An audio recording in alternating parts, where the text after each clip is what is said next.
Hi అండి. ఇక్కడ నేను ఇంకా అలానే మా అమ్మ మా తమ్ముడు ముగ్గురం కలిసి గోల్డ్ షాప్కి అయితే వెళ్తున్నామండి. ఇంకా గోల్డ్ షాప్కి ఎందుకు వెళ్ళామంటే ఇంకా నా కాళ్ళ పట్టి ఒకటి పోయిందండి, ఒకటే ఉందన్నమాట. ఇంకా అందుకోసము పట్టీలు తీసుకుందామని చెప్పనేసి ఇక్కడికైతే వచ్చానండి. ఇంక ఇక్కడ వాళ్ళ దగ్గర ఉన్న కలెక్షన్ అయితే చూపించారనమాట.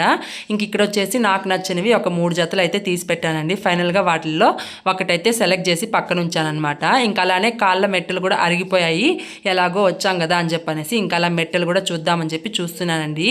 ఇంక ఇక్కడ నాకు నచ్చిన వాటిల్లో ఒక 2-3 జతలు పక్కన తీసి పెట్టానన్నమాట. ఇంకా ఫైనల్గా ఇక్కడ మా అమ్మకైతే చూపించాను. మా అమ్మకైతే ఫస్ట్ చూపించినలా ఆ మెట్టలు అయితే చాలా బాగా నచ్చాయని చెప్పి చెప్పిందనమాట. సో ఇంక ఇక్కడ మా అమ్మకి నచ్చిన మెట్టలు అయితే ఇవే అండి. ఇంకా అలానే ఒక వెండి రింగ్ కూడా తీసుకున్నాను. ఇంకా అలానే పట్టీలు అయితే ఇవి తీసుకున్నాను అనమాట. ఇంక ఇక్కడ మేము తీసుకున్న వాటికి బిల్ అది వేపించేసుకున్నామండి. మేము తీసుకున్న రోజు వెండి రేటు 1 గ్రాముకి 108 రూపాయలు అనమాట. ఇంకా ఆ షాప్ లోనే అన్న వాళ్ళే కాళ్ళకి మెట్టలు కూడా పెడతామని చెప్పి చెప్పారనమాట. ఇంకా అందుకోసమే అక్కడే కాళ్ళకి మెట్టలు కూడా పెట్టించేసుకొని ఇంటికైతే వచ్చేసాము.